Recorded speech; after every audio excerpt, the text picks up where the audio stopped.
Subscribe and click the bell icon for all the Bollywood updates. आप जब लालच आपके अंदर होगी या बहुत जल्दीबाजी होगी, गलत लोगों के उसमें आ सकते हैं और सच्चाई देख लीजिए कि क्या है। तो मुझे नहीं लगता कि भटकने का इतना कुछ, मधुमक्खी जो है सांप के बिल में तो जाएगी नहीं, करेक्ट।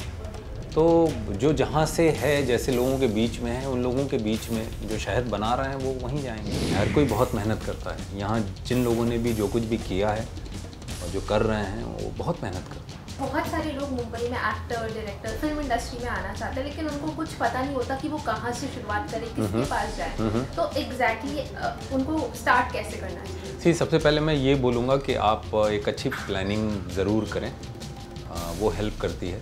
और अगर आप ये सोच रहे हैं कि मुंबई आना है और यहाँ कोशिश करनी है, तो मैं ये पहले ये सजेस्ट करूँगा कि कोई भी जो छुट्टियाँ मिलती हैं, समर वेकेशन या कोई भी ऐसी छुट्टियाँ मिलती हैं, तो 15 दिन के लिए आप मुंबई आ जाइए एक छुट्टी बिताने के लिए। और ये मान के आइए कि आप यहाँ आ चुके हैं, आप घर से हेल्प मत लीजिए, ठीक। और यहाँ आकर के लोगों से मिलने की कोशिश करिए, कास्टिंग डायरेक्टर्स से मिलने की कोशिश करिए, डायरेक्टर्स से मिलने की कोशिश करिए, प्रोड्यूसर्स से मिलने की कोशिश करिए, दोस्त बनाइए।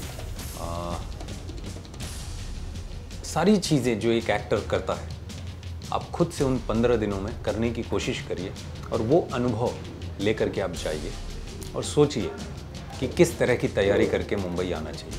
बिकॉज़ वो 15 दिन वो आपका अपना अनुभव होगा और आपको पता होगा कि क्या क्या होता है। तो अगर आपने ऐसा कुछ भी एक बार अनुभव कर लिया है, तो आपके प्लान्स बड़े क्लियर होंगे कि आपको क्या क्या तैयारियां करनी हैं और क्या करके मुंबई आना चाहिए, ताकि आप सिर्फ काम पे ध्यान दे सकें। तो ये एक चीज़ मैं सबको सजेस्ट करना चाहता हूँ। और जो लोग आ गए हैं, बड़ा अच्छा समय है, बहुत सारा काम है, खूब सारा काम है। मैं जब आया था तो कास्टिंग डायरेक्टर्स की ऑफिस से ही हुआ करती थी। असिस्टेंट जो होते थे वो लोग कास्टिंग किया करते थे, तो चीज़ें पता नहीं चलती थी टाइम पे। आज कास्टिंग डायरेक्टर्स हैं, उनकी लिस्ट बनाइए और वहाँ जाते रहिए, उनको मिलते रहिए। बिकॉज़ अगर एक साल में अगर कोई कास्टिंग डायरेक्टर 3 से 5 फिल्में अगर वो लोग करते हैं और कई सारी शॉर्ट फिल्म करते हैं, बहुत सारी एड्स करते हैं, तो आप अगर ऐसे 30 लोगों की लिस्ट आप बनाते हैं, तो आप टारगेट पे इन 30 लोगों को रखिए। और बहुत सारे काम जो है ऐसे होंगे जो उनके थ्रू आपको पता चल जाएंगे। तो मैं ये एक सलाह देना चाहता हूँ। और उसी प्रोसेस में फिर आप डायरेक्टर्स को मिलेंगे, प्रोड्यूसर्स को मिलेंगे। But this the best thing जो हुई है किसी भी एक्टर के लिए, कास्टिंग डायरेक्टर्स, मतलब ये एक वरदान है। बहुत लोग ये भी मतलब गुमराह हो जाते हैं और गलत लोगों के चक्कर में फंस जाते हैं, क्योंकि उनको जो प्रॉमिस किया जाता है कि हम आपको देंगे, लेकिन वो लोग फेक होते हैं। तो कैसे पता लगा कि कौन जेन्युइन है और कौन आपका फ़ायदा उठा सकता है? देखिए, आप जब लालच आपके अंदर होगी या बहुत जल्दीबाजी होगी, तो आप गलत लोगों के उसमें आ सकते हैं।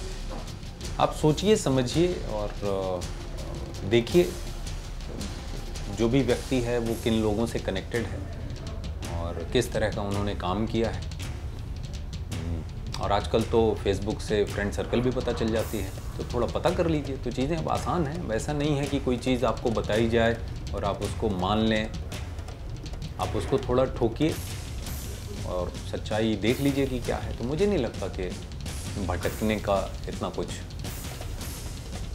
बचने के रास्ते हैं काफ़ी सारे। आप जा सकते हैं, बहुत सारे आपको कॉमन फ्रेंड मिल जाएंगे, आप पता कर लीजिए। बिकॉज़ जो भी आदमी, अभी जैसे मधुमक्खी है, तो वो अपने ही छत्ते पे जाती है। मधुमक्खी जो है सांप के बिल में तो जाएगी नहीं, करेक्ट।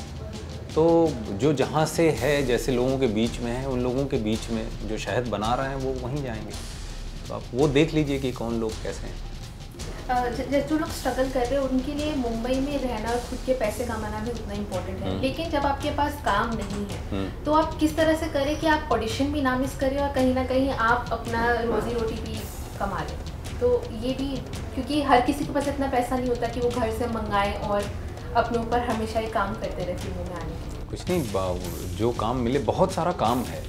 तो एकदम अगर ऐसी सिचुएशन है तो रिजिड मत होइए। मैंने तो भोजपुरी सीरियल भी किए हैं, डीडी का सीरियल किया है, और मैं उस समय की बात कर रहा हूँ जिस समय ये होता था कि अगर टेलीविज़न कर लिया तो फिल्में नहीं मिलेंगी। तो मैं ऐसे शोज़ पकड़ता था जिसे लोग देखें ही ना, वहाँ से पैसा आ जाता था। तो अब तो बहुत सारी एड्स बनती हैं, आप किसी के असिस्टेंट बन सकते हैं। हर किसी को अच्छे टैलेंट की ज़रूरत होती है, तो आप ऐसे करके वो वक्त को निकाल लीजिए, किसी के असिस्टेंट बन जाइए। थोड़े समय के लिए दोस्ती होगी तमाम लोगों से, बहुत सारे लोगों से मिलना होगा, बहुत कुछ वो सिखा जाएंगे और वो वक्त भी बीत जाएगा। बहुत सारी एड्स हैं, बहुत सारी शॉर्ट फिल्म बनती हैं, कहीं ना किसी तरीके बहुत काम है, अब ऐसा नहीं है।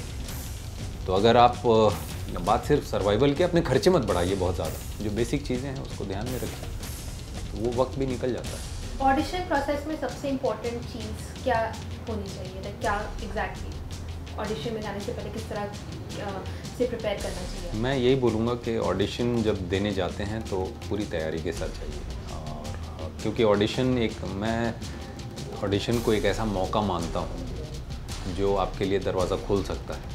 तो ऑडिशन अक्सर जैसे मैंने देखा है कि आ गए और चलो यहाँ भी दे दिया, चलो वहाँ भी दे दिया, ठीक है। तो होता क्या है कि जिसने आपका ऑडिशन लिया और आपने ऐसे ही दे दिया, तो वो उनको ये लगता है ये ऐसे ही एक्टर है, और हो सकता है आप बहुत अच्छे एक्टर हो। तो हमेशा मैं यही कहूँगा कि ऑडिशन जब देने जाते हैं तो पूरी तैयारी के साथ अपना बेस्ट दीजिए।